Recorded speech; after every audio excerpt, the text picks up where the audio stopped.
Hello నమస్తే. Emergency పెట్టిన party ఒకటి, ఎమర్జెన్సీని తిట్టిన పార్టీ ఒకటి. ఈ రెండు పార్టీలు కలిసి ఇప్పుడు దేశంలో ఎమర్జెన్సీ పాలనను తలపిస్తున్నాయి.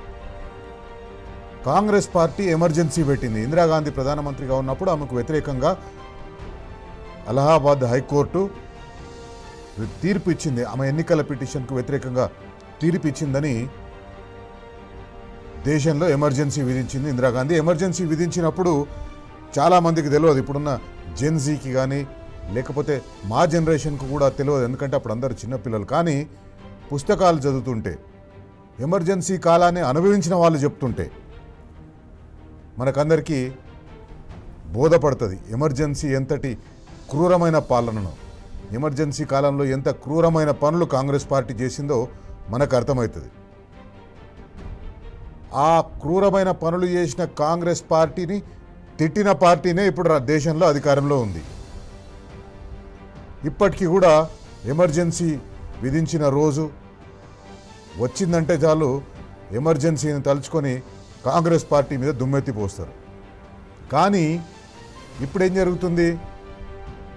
కాంగ్రెస్ పార్టీ ఎమర్జెన్సీ పాలనలో చేసిన పనులు ఏవైతున్నాయో ఆ పనులన్నీ కూడా ఇప్పుడు ప్రజాస్వామ్యాన్ని అడ్డం పెట్టుకొని లేదా పోలీస్ వ్యవస్థను అడ్డం పెట్టుకొని ఈడీని, సిబిఐని, ఇంటెలిజెన్స్ డిపార్ట్మెంట్ని, మన రాష్ట్రంలో అయితే పోలీస్ డిపార్ట్మెంట్ని, వీళ్ళందరినీ అడ్డం పెట్టుకొని ఎమర్జెన్సీ తరహా పాలన చేస్తుంది. మొన్న మధ్య మనం ఢిల్లీలో చూసినాం, కాక్రోచ్ జనతా పార్టీ పేరు మీద జెన్జీ అంతా ఏకమై ఢిల్లీని స్తంభింపజేసింది, నరేంద్ర మోదీని దిగొచ్చేటట్టుగా చేసింది, ధర్మేంద్ర ప్రధాన్ను రాజీనామా చేయించింది. జెన్జీకి అదొక గొప్ప విజయం. అయితే ఈ జెన్జీ ఉద్యమంలో పాల్గొన్న వాళ్ళ మీద అడ్డగోలుగా కేసులు పెడుతుంది ఆ ఉద్యమం. ఆ ఎపిసోడ్ ఎప్పుడైతే ముగిసిపోయిందో, ఆ ఎపిసోడ్ ముగిసిపోయిన తర్వాత ఆ ఉద్యమంలో పాల్గొన్న వాళ్ళ మీద, కాక్రోచ్ జనతా పార్టీ అనే కాదు, ఆ ఉద్యమానికి మద్దతు ఇచ్చిన వాళ్ళ మీద, ఆ ఉద్యమానికి ఆర్థిక సహాయం చేసిన వాళ్ళ మీద, ఆ ఉద్యమాన్ని ప్రచారం చేసిన వాళ్ళ మీద అడ్డగోలుగా కేసులు పెట్టి అరెస్టులు చేస్తుంది. ఒక పక్క కేసులు పెట్టడము, అరెస్ట్ చేయడము, వేధించడం ఒకటి ఉంటే, మరోపక్క వాళ్ళు ఏం చేస్తున్నారంటే మానసికంగా వేధిస్తున్నారు. జెన్జీ ఉద్యమంలో పాల్గొన్న జెన్జీ ఉద్యమంలో పాల్గొన్న వాళ్ళని, కేంద్ర ప్రభుత్వాన్ని ప్రశ్నించిన వాళ్ళని మానసికంగా వేధిస్తున్నారు. ఎట్లా మానసికంగా వేధిస్తున్నారు? ఒక అమ్మాయి, ఒక 15 సంవత్సరాల అమ్మాయి మాట్లాడింది తప్పే కావచ్చు, కానీ ఆ అమ్మాయి కుటుంబ సభ్యులని ఎట్లా వేధిస్తున్నారంటే, చివరికి వాళ్ళ ఇంటి ఓనర్ మీద, ఏ ఇంట్లో అయితే వాళ్ళు అద్దెకుంటారో, ఏ ఇంట్లో వాళ్ళు కిరాయికుంటారో ఆ ఇంటి ఓనర్ మీద ప్రెషర్ తీసుకొని వచ్చేసి వాళ్ళని ఇల్లు ఖాళీ చేపించినట్టుగా చేసింది. వాళ్ళు వేరే దగ్గర ఇల్లు వెతుక్కునే టైం కూడా ఇవ్వలేదు. ఇల్లు ఖాళీ చేసే ఒక ప్రెషర్ ఢిల్లీ పోలీసులు ఆ ఇంటి ఓనర్ మీద తీసుకొచ్చింది. కాక్రోచ్ జనతా పార్టీ లేదా జెన్జీ చేస్తున్న ఉద్యమానికి ఫుడ్ సప్లై చేసిన వాళ్ళ మీద కేసులు పెడుతున్నారు, మానసికంగా వేధిస్తున్నారు, కుటుంబ సభ్యులను వేధిస్తున్నారు. విద్యార్థులు ఎవరైతే ఆవేశంలో కేంద్ర ప్రభుత్వ నీతికి వ్యతిరేకంగా పోయి ఉద్యమాలు చేసిండ్రో వాళ్ళనే కాకుండా వాళ్ళ కుటుంబ సభ్యులను కూడా వేధిస్తున్నారు. వాళ్ళ కుటుంబ సభ్యులను పోలీస్ స్టేషన్ల చుట్టూ తిప్పుతున్నారు. ఏ కేసులు ఉండవు, ఎఫ్ఐఆర్లు ఉండవు, ఏముండవు.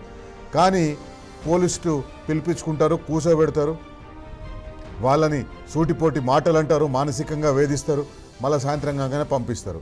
ఇది వాళ్ళు చేస్తున్న, భారతీయ జనతా పార్టీ కేంద్రంలో ఉండి చేస్తున్నది. ఈ జెన్జీ ఉద్యమానికి సంబంధించి సోషల్ మీడియా ప్లాట్ఫామ్స్లో చాలా వైరల్ అయినాయి. సోషల్ మీడియా ప్లాట్ఫామ్సే ముందుకు తీసుకుపోయినాయి. ఎందుకంటే మిగతా మెయిన్ స్ట్రీమ్ ఛానళ్ళు, మెయిన్ స్ట్రీమ్ న్యూస్ పేపర్లు ఇవన్నీ కూడా గోధి మీడియా అంటారు. గోధి మీడియా అంటే మోడీ ఒళ్ళో ఉన్న మీడియా, ఒళ్ళో కూర్చున్న మీడియా. గోధి అంటే ఒళ్ళు, మోదీ ఒళ్ళో కూర్చున్న గోధి మీడియా. కాబట్టి వాళ్ళు ఎవరు చూపిస్తలేరు. చూపించకపోగా ఆ కాక్రోచ్ జనతా పార్టీని కానీ లేకపోతే ఆ కాక్రోచ్ జనతా పార్టీకి మద్దతు ఇచ్చిన జెన్జీ వాళ్ళని కానీ అనరాని మాటలు ఆ ఛానళ్ళ ద్వారా వాళ్ళు అన్నారు. ఇదొక రకంగా ఉంటే, మన తెలంగాణ విషయానికి వస్తే, తెలంగాణలో అక్కడనేమో ఎమర్జెన్సీని తిట్టిన పార్టీ, ఎమర్జెన్సీ పాలనను తలపిస్తుంది. తెలంగాణ విషయానికి వచ్చేసరికి అక్కడ బడేబాయ్, ఇక్కడ చోటేబాయ్. కానీ చోటేబాయ్ ఇప్పుడు ఎమర్జెన్సీ పెట్టిన పార్టీలో ఉన్నాడు. ఎమర్జెన్సీ పెట్టిన పార్టీలో ఉండి ఆయన ఎంతటి అణచివేత ధోరణి చేస్తున్నా అంటే, నియంతలు అంటారు కదా, నరేంద్ర మోదీ ఒక నియంతలాగా ప్రవర్తిస్తున్నాడు. ఇక్కడ హిట్లర్ ముఖ్యమంత్రి రేవంత్ రెడ్డి తనను తాను హిట్లర్ స్ఫూర్తి అని చెప్పుకున్నాడు. అదే స్ఫూర్తితోటి ఒక నియంతలాగా ప్రవర్తిస్తున్నాడు. తెలంగాణలో ప్రభుత్వాన్ని విమర్శిస్తే, ప్రభుత్వ పథకాలను విమర్శిస్తే, ప్రభుత్వంలో జరుగుతున్న స్కామ్లను బయటపెడితే కేసులు పెడుతున్నారు. సోషల్ మీడియా మీద ఇష్టం వచ్చినన్ని కేసులు పెడుతున్నారు. 2-3 ప్రధానమైన సందర్భాలున్నాయి, ప్రధానమైన అంశాలున్నాయి. ఒకటి, బీఆర్ఎస్ పార్టీ నాయకుడు మన్నే క్రిషాంక్. ఆయన సోషల్ మీడియాలో కాంగ్రెస్ పార్టీ చేస్తున్న అవినీతిని ప్రశ్నించినందుకు, కాంగ్రెస్ పార్టీ నాయకుల అవినీతిని ప్రశ్నించినందుకు, ప్రభుత్వాన్ని నిలదీసినందుకు 37 కేసులు పెట్టిండ్రు ఇప్పటిదాకా తెలంగాణ రాష్ట్రం మొత్తంలో. అన్నీ వేరే వేరే పోలీస్ స్టేషన్లలో కేసులు పెట్టిండ్రు. ఇప్పటికీ ఒక డజన్ సార్లు ఆయనను అరెస్ట్ చేసిండు, ఒక 10-12 సార్లు అరెస్ట్ చేసిండు. అరెస్ట్ చేసి జైలుకు పంపించిండు. మళ్ళీ బెయిల్ మీద బయటకు వచ్చింది. బెయిల్ మీద బయటికి రాగానే మళ్ళీ ఏదో ఒక కేసు పెట్టాలి, ఆ కేసు మీద అరెస్ట్ చేస్తేందుకు చూడాలి. దిలీప్ కొనతమని ఒక సోషల్ మీడియా యాక్టివిస్ట్ ఉన్నాడు, సోషల్ మీడియాలో చాలా యాక్టివ్గా ఉంటాడు. ఆయన కూడా ప్రభుత్వాన్ని ప్రశ్నిస్తున్నారని, ప్రభుత్వానికి వ్యతిరేకంగా సోషల్ మీడియాలో రాస్తున్నారని ఆయనని తీసుకుపోయి జైల్లో పెట్టే ప్రయత్నం చేసిండు. 2-3 సార్లు కోర్టులు ఆయన రిమాండ్ రిపోర్ట్ని రిజెక్ట్ చేసినాయి. అరెస్ట్ చేసి రిమాండ్కి పంపించాలని పోలీసులు ప్రయత్నం చేసిండ్రు. కానీ పోలీసుల ఆ ప్రయత్నాన్ని కోర్టులు తప్పుపట్టినాయి. రాజ్యాంగంలోని ఆర్టికల్ 19 ప్రకారం భావ ప్రకటన స్వేచ్ఛ కిందికి ఇవన్నీ వస్తాయి. ఆ భావ ప్రకటన స్వేచ్ఛ కింద వాళ్ళు చేసిన కామెంట్లను కానీ, వాళ్ళు చేసిన ట్వీట్లను కానీ మీరు ఎట్లా ఇది దేశ వ్యతిరేకమనో లేకపోతే అల్లకొల్లలా సృష్టిస్తాయని చెప్పి ఎట్లా పెడతారని రిమాండ్ రిపోర్ట్ రిజెక్ట్ చేసింది. సుదూర ప్రాంతాల్లో కేసులు పెట్టించేసి రోజు వచ్చి ఆడ సంతకం పెట్టిపోవాలని ఆదేశాలు ఇస్తుంది. పాస్పోర్ట్లు సీజ్ చేస్తారు. మనకందరికీ తెలుసు, శశిధర్ గౌడ్ అని ఎక్స్లో నల్లబాలు పేరు మీద ఒక హ్యాండిల్ ఉంటుంది. ఆయన చేసిన నేరం ఏంటంటే, ప్రభుత్వానికి వ్యతిరేకంగా పత్రికల్లో వచ్చిన వార్తల్ని మళ్ళీ రీపోస్ట్ చేయడం. అంతే, ఆయన ఎక్కువ కామెంట్లు కూడా చేయలేదు. రీపోస్ట్ చేస్తే ఆయనని అరెస్ట్ చేసిండ్రు. అరెస్ట్ చేసి జైలుకు పంపించిండ్రు. హైకోర్టు వరకు పోయింది కేసు. హైకోర్టు ఈయన మీద పెట్టిన కేసును కొట్టేసింది. రాష్ట్ర ప్రభుత్వం, తెలంగాణలో హోంశాఖ మంత్రి ముఖ్యమంత్రి రేవంత్ రెడ్డి ఆయన పోలీసులని అడ్డగోలుగా ఎట్లా వాడుకుంటున్నారంటే, ఎమర్జెన్సీలో నాకు తెలిసి ఇందిరాగాంధీ కూడా ఆ రకంగా పోలీసులను వాడుకుని ఉండదు. ప్రత్యర్థులను అనగదొక్కడానికి, ప్రత్యర్థుల మీద కేసులు పెడతందుకు, ప్రత్యర్థులను జైల్లో వేస్తేందుకు, ప్రత్యర్థులను మానసికంగా కుంగదీసేందుకు ఎమర్జెన్సీలో ఇందిరాగాంధీ కూడా చేసి ఉండదు. తెలంగాణలో హిట్లర్ రేవంత్ రెడ్డి చేస్తున్నాడు.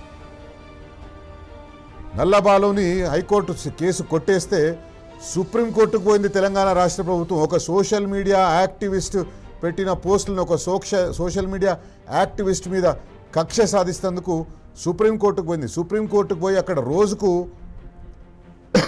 80-90 లక్షలు తీసుకునే అడ్వకేట్ని పెట్టి ఆయనకు వ్యతిరేకంగా కేసు కొట్లాడిస్తే సుప్రీంకోర్టు కూడా రేవంత్ రెడ్డి ప్రభుత్వానికి మొట్టెకాయలేసి ఒక ల్యాండ్ మార్క్ జడ్జిమెంట్ ఇచ్చింది. మీరు పోలీసులకు నిర్దేశించండి, సోషల్ మీడియా వచ్చిన పోస్టులను మీరు కేసులు పెట్టొద్దు, విచారణ లేకుండా కేసులు పెట్టొద్దు అని మొట్టకాయలేసింది. కర్ణాటక ప్రభుత్వం పోలీసులకు నిర్దేశం జారీ చేసింది. మీరు సోషల్ మీడియాలో వచ్చిన పోస్టులకు ఆటోమేటిక్గా ఇమీడియట్గా స్పందించి కేసులు పెట్టి అరెస్టులు చేయొద్దని. అట్లనే ఇక్కడ రేవంత్ రెడ్డి ప్రభుత్వం హోంశాఖను ఆయన దగ్గర పెట్టుకొని, పోలీసులను ఆయన చేతిలో పెట్టుకొని, బీఆర్ఎస్ పార్టీ నాయకులని, మాజీ ముఖ్యమంత్రి, తెలంగాణ తొలి ముఖ్యమంత్రిని, బీఆర్ఎస్ పార్టీ వర్కింగ్ ప్రెసిడెంట్, అప్పుడు మున్సిపల్ అడ్మినిస్ట్రేషన్ మినిస్టర్గా ఉన్న, ఐటీ మినిస్టర్గా, ఇండస్ట్రీస్ మినిస్టర్గా ఉన్న కేటీఆర్ని, హరీష్ రావు గారిని, సాగునీటి శాఖకు సంబంధించిన ఇంజనీర్లని, ఐఏఎస్ అధికారులని ఎట్లా వేధించిందో మనం చూస్తూనే ఉన్నాం. లేని స్కామ్ల మీద కేసులు పెట్టి, ఎఫ్ఐఆర్లు పెట్టి, ఏసీబీని తీసుకొని వచ్చి, లేకపోతే కమిషన్లు ఏర్పాటు చేసి, ఆ కమిషన్లతోటి రిపోర్ట్లు వస్తే ఆ రిపోర్ట్లలో ఏమీ తేలేకపోతే మళ్ళీ ఇంకేదో ఉందని చెప్పేసి సిబిఐకి అప్పగించి ఇట్లా ఈ రకంగా వేధిస్తుంది. కాంగ్రెస్ పార్టీ నాయకులు ఎన్ని బూతులు రాసినా అదే సోషల్ మీడియాలో కాంగ్రెస్ పార్టీ మద్దతుదారులు, కాంగ్రెస్ పార్టీ ఆపరేట్ చేస్తున్న హ్యాండిల్స్, ప్రభుత్వ కార్యాలయాల్లో కూర్చొని ఆపరేట్ చేస్తున్న హ్యాండిల్స్ ఎంతటి జుగుప్సాకరమైన పోస్టులు పెట్టినా, ఎన్ని బూతులు పెట్టినా, డీప్ ఫేక్ వీడియోలు పెట్టినా, మార్ఫింగ్ చేసిన ఫోటోలు పెట్టి మీ ట్వీట్లు చేసిన, పోస్టులు చేసిన వాళ్ళ మీద ఒక్క కేసు ఉండదు. నిన్న మొన్న మనం చూసినాం స్వయంగా పిసిసి అధ్యక్షుడు Mahesh Kumar Goud, PCC spokes person ఒక ఆయన, ప్రభుత్వ విప్ ఎమ్మెల్సీ ఒక ఆయన ఇష్టం వచ్చినట్టుగా అడ్డగోలు మాటలు మాట్లాడుతుంటే, హరీష్ రావు గారు క్షుద్ర పూజలు చేయించిందని చెప్పి మాట్లాడుతుంటే ఒక్కసారి కూడా ఎక్కడ కూడా వాళ్ళ మీద కేసులు ఉండవు, వాళ్ళని పట్టించుకున్నట్టుగా ఉండడు. ముఖ్యమంత్రి రేవంత్ రెడ్డి తెలంగాణలో ఇంకొక ఎమర్జెన్సీ తరహా ఏం తీసుకొస్తున్నంటే, ప్రతిపక్ష పార్టీ నాయకులను, ఇంటెలిజెన్స్ విభాగాన్ని ఎట్లా దుర్వినియోగం చేస్తున్నాడు ముఖ్యమంత్రి రేవంత్ రెడ్డి అంటే, ప్రతిపక్ష పార్టీ నాయకులను, ప్రతిపక్ష పార్టీ నాయకుల కుటుంబ సభ్యులను, వాళ్ళందరి మీద ఇంటెలిజెన్స్ నిఘా పెట్టిస్తున్నారు, వాళ్ళందరి వ్యాపారాల మీద నిఘా పెట్టిస్తున్నారు, వాళ్ళ పిల్లల మీద నిఘా పెట్టి చేస్తున్నారు. వాళ్ళ పిల్లలు ఏమైనా తప్పుడు పనులు చేస్తూ దొరికిపోతారా అని చెప్పేసి అని ఒక పోలీసు వ్యవస్థను వాడుకొని వాళ్ళ మీద నిఘా పెట్టి చేస్తున్నారు. నాయకుల మీద నిఘా పెడుతున్నారు, ఎక్కడ పోతున్నారు, ఎవరితోటి మాట్లాడుతున్నారు, ఫోన్లు ట్యాప్ అవుతున్నాయి, ఫోన్లు విచ్చలవిడిగా ట్యాప్ అయిపోతున్నాయి, దాంట్లో ఎలాంటి అనుమానం లేదు. మీ ఫోను, నా ఫోను, అందరి ఫోన్లు ట్యాప్ అవుతున్నాయి. అందరి ఫోన్లకు సంబంధించిన సమాచారం రోజు ముఖ్యమంత్రి రేవంత్ రెడ్డి దగ్గరికి పోతూనే ఉంటుంది. ఈ ప్రతిపక్ష పార్టీ నాయకుల కుటుంబ సభ్యుల మీద, ప్రతిపక్ష పార్టీ నాయకుల సన్నిహితుల మీద నిఘా పెట్టి సమాచారం తెప్పించుకొని, ఆ సమాచారాన్ని వీళ్ళను భయపెట్టించడం కోసం, వీళ్ళను బెదిరించడం కోసం, కేసులు పెట్టడం కోసం, కేసులు పెట్టి జైల్లో వేయడం కోసం ఎట్లా పనికొస్తాయని ముఖ్యమంత్రి 24 గంటలు అదే పనిచేస్తున్నాను, రోజుకు 18 గంటలు పనిచేస్తూ అంటున్నాడు. కానీ ఆయన నిద్రలో కూడా ఈ ప్రతిపక్ష పార్టీ నాయకులను, ప్రతిపక్ష పార్టీ కార్యకర్తలను ఎట్లా వేధించాలనేది ఆలోచిస్తున్నట్టుగా అనిపిస్తుంది. ప్రతిపక్ష పార్టీ నాయకులనే కాదు, ఆయన సొంత పార్టీ నాయకులు కూడా, ఎందుకంటే సీటు భయం పట్టుకుంది. ఆ సీటుకి ఎవరు ఎప్పుడు ఎసరు పెడతారో తెలియదని ఆ సీటు భయం పట్టుకుంది. ఆ సీటు భయం పట్టుకోవడంతో ప్రతిపక్ష పార్టీ నాయకులే కాదు, ఆయన పక్ష నాయకుల్ని కూడా ఇంటెలిజెన్స్ విభాగంతో నిఘా ఏర్పాటు చేసిండు. వాళ్ళ మీద నిఘా పెట్టి, వాళ్ళ కుటుంబ సభ్యుల మీద, వాళ్ళ పిల్లల మీద, వాళ్ళ సన్నిహితుల మీద, వాళ్ళందరి మీద నిఘా పెట్టి ఎప్పటికప్పుడు సమాచారాన్ని తెప్పించుకొని ఏ కేసు పెట్టాలి, ఏ కేసు పెడితే వాళ్ళు భయపడతారు, లేదా కేసులు పెడతామని బెదిరియాలి, బ్లాక్మెయిల్ చేయాలి, బ్లాక్మెయిల్ చేసి దారిలోకి తెచ్చుకోవాలి. ఇదే ముఖ్యమంత్రి రేవంత్ రెడ్డి చేస్తున్న ప్రయత్నం. ఢిల్లీలో నరేంద్ర మోదీ, తెలంగాణలో రేవంత్ రెడ్డి. మొన్న ఢిల్లీకి పోయినప్పుడు ముఖ్యమంత్రి రేవంత్ రెడ్డి అంటే కాంగ్రెస్ బీజేపీ రెండు ఒకటే, ఇద్దరి పాలన ఒకటే, ఇద్దరి పాలన మనకు శాపం లాంటిది అని చెప్తందుకోసం ఇవన్నీ చెప్తున్నారు. అక్కడ ఢిల్లీలో భారతీయ జనతా పార్టీ, తెలంగాణలో కాంగ్రెస్ పార్టీ, ఈ రెండు పార్టీలు కూడా ములాఖాత్ అయి ఇద్దరు కలిసి మాట్లాడుకొని ప్రతిపక్షాలను, డిసెంట్ వాయిస్ని, ప్రభుత్వానికి వ్యతిరేకంగా ఉన్న ఒక గొంతుని ఎమర్జెన్సీ తరహా పాలన తీసుకొచ్చి, ఎమర్జెన్సీ తరహా చట్టాలను తీసుకొచ్చి తొక్కేసేస్తున్నాయి. తెలుగు స్క్రైబ్ అని ఒక సోషల్ మీడియా హ్యాండిల్ ఉంటుంది తెలంగాణలో. రాష్ట్ర ప్రభుత్వానికి ఆ సోషల్ మీడియా హ్యాండిల్ అంటే చెప్పలేనంత భయం. ఆ సోషల్ మీడియా హ్యాండిల్కు సంబంధించిన పోస్ట్ని, ఆ సోషల్ మీడియా హ్యాండిల్కు ఎవరిదుందో తెలపాలని యూఏపీఏ చట్టం, అన్లాఫుల్ యాక్టివిటీస్ ప్రివెన్షన్ యాక్ట్, టెర్రరిస్టుల మీద ప్రయోగించే చట్టం, టెర్రరిస్టుల మీద, దేశ వ్యతిరేక శక్తుల మీద ప్రయోగించే చట్టాన్ని జర్నలిస్టుల మీద, సోషల్ మీడియా యాక్టివిస్టుల మీద పెడుతుంది కాంగ్రెస్ పార్టీ ప్రభుత్వం. ఆ సెక్షన్లన్నీ లేదా ఆ చట్టాన్ని ఉపయోగిస్తుంది. ఢిల్లీలో నరేంద్ర మోదీ కూడా ఇదే రకంగా యూఏపీఏ చట్టం కింద అనేక మంది సోషల్ మీడియా యాక్టివిస్టులను జర్నలిస్టుల మీద కేసులు పెట్టి వేధించిండ్రు, కొందరిని జైలుకు పంపించిండ్రు. ఆ యూఏపీఏ చట్టం కింద కేసులు పెట్టి జైలుకు పంపించిండ్రు. తెలంగాణలో కూడా అదే యూఏపీఏ చట్టాన్ని ఉపయోగించాలని చూస్తున్నారు. ఇంకా పక్క రాష్ట్రంలో ఉండే రేవంత్ రెడ్డి గురువు కూడా అదే పని చేస్తున్నాడు. ఇక్కడ గురు శిష్యులు, అక్కడ మోదీ విశ్వగురు, వీళ్ళందరూ కలిసి చేస్తున్నది ఇదే కార్యక్రమం. అందుకే ఈరోజు మనం అడుగుదామని నిర్ణయించుకున్నాం. ప్రజలకు భావ ప్రకటన స్వేచ్ఛ లేదా? ప్రజలు వాళ్లకు నచ్చని విషయాన్ని నచ్చలేదు అని చెప్పే స్వేచ్ఛ లేదా? ప్రభుత్వం ఏదైనా తప్పు చేస్తుంటే ప్రభుత్వం తప్పు చేస్తుంది అని చెప్పే స్వేచ్ఛ ప్రజలకు లేదా? కేంద్ర ప్రభుత్వం నీట్ పరీక్ష పేపర్ లీక్ అయి ధర్మేంద్ర ప్రధాన్ అనే ఒక మంత్రిగా ఉన్నాయన, ఆయన బాధ్యతారహితంగా ప్రవర్తిస్తే ఆయనను రాజీనామా చేయమని డిమాండ్ చేయడం ప్రజాస్వామ్యంలో నేరం ఎట్లా అవుతుంది? బరాబర్ అడుగుదాం.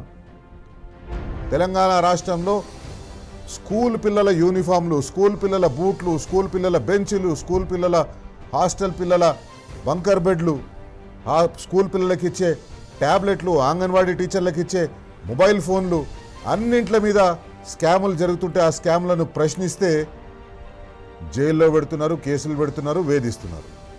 అందుకే ఈరోజు మనం ఖచ్చితంగా అడగాలి. రాష్ట్రంలో ఉన్న ఏ మీడియా కూడా అడగదు. ఎందుకంటే వాళ్ళందరూ ప్రభుత్వంలో ఉన్న రేవంత్ రెడ్డికి భయపడుతున్నారు. వాళ్ళ మీద కూడా నిఘా పెట్టిండ్రు. వాళ్ళు ఏం చేస్తున్నారో తెలుసు. ఇతర మీడియా సంస్థలు, వాళ్ళ ఓనర్లు, వాళ్ళు దాంట్లో పనిచేసే ఉద్యోగులు ఏం చేస్తున్నారో ముఖ్యమంత్రి రేవంత్ రెడ్డికి ఎప్పటికప్పుడు తెలుసు. వాళ్ళని కూడా బ్లాక్మెయిల్ చేసో, ఒకవేళ వాళ్ళ నికార్సైన వాళ్ళు ఉంటే బ్లాక్మెయిల్కు లొంగని వాళ్ళైతే వాళ్ళ అడ్వర్టైజ్మెంట్ల పేరుతోటి వాళ్ళను కొనేసే ప్రయత్నం చేస్తున్నారు. అందుకే బరాబర్ అడగాలి. ఈరోజు బరాబర్ అడుగుదాం ముఖ్యమంత్రి రేవంత్ రెడ్డి గారిని, నరేంద్ర మోదీ గారిని. ఎందుకు ఒక డిసెంట్ వాయిస్ని మీరు నొక్కేసే ప్రయత్నం చేస్తున్నారు? ఎందుకు తొక్కేస్తున్నారు డిసెంట్ చెప్పే వాళ్ళని? బరాబర్ అడుగుదాం.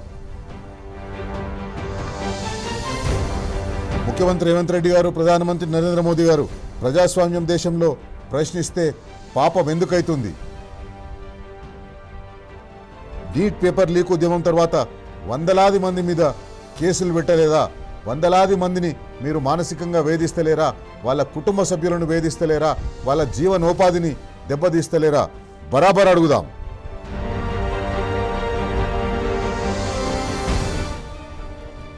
మోదీ సర్కార్ కంటికి జర్నలిస్టులు ఉగ్రవాదుల్లా కనిపిస్తున్నారా? రేవంత్ రెడ్డికి జర్నలిస్టులు ఉగ్రవాదుల్లాగా కనిపిస్తున్నారా?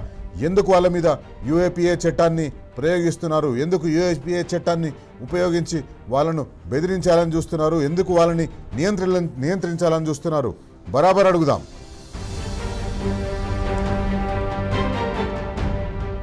బడే బాయ్ మోదీ బాటలో చోటే బాయ్ రేవంత్ నడుస్తున్నాడు. ఆయన అడుగుజాడల్లో నడుస్తున్నాడు. ఆయన ఏది చెప్తే అది చేస్తున్నాడు. ఆయన ఏది చేస్తే ఈయన కూడా అదే చేస్తున్నాడు.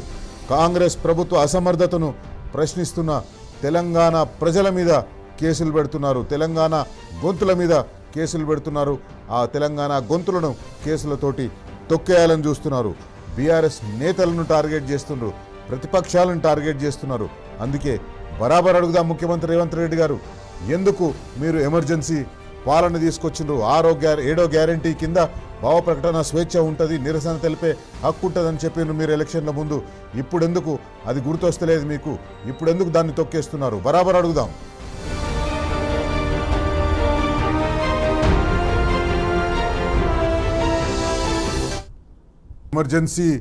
ఎమర్జెన్సీ పెట్టిన పార్టీ, ఎమర్జెన్సీని తిట్టిన పార్టీ ఈరోజు కేంద్రంలో అధికారంలో ఉంది. ఎమర్జెన్సీ పెట్టిన పార్టీ ఈరోజు తెలంగాణలో అధికారంలో ఉంది. ఈ ఇద్దరూ కలిసి మళ్ళీ ఎమర్జెన్సీ పాలనను మనకు చూపిస్తున్నారు. ఇష్టం వచ్చినట్టు కేసులు పెడుతున్నారు ప్రతిపక్షాల మీద, ప్రతిపక్ష గొంతుల మీద, ప్రభుత్వాన్ని ప్రశ్నిస్తున్న వాళ్ళ మీద, ప్రభుత్వాన్ని ప్రశ్నిస్తున్న వాళ్ళ కుటుంబ సభ్యుల మీద వేధింపులు. పల్లె రవికుమార్ గౌడ్ గారు మనతో ఉన్నారు.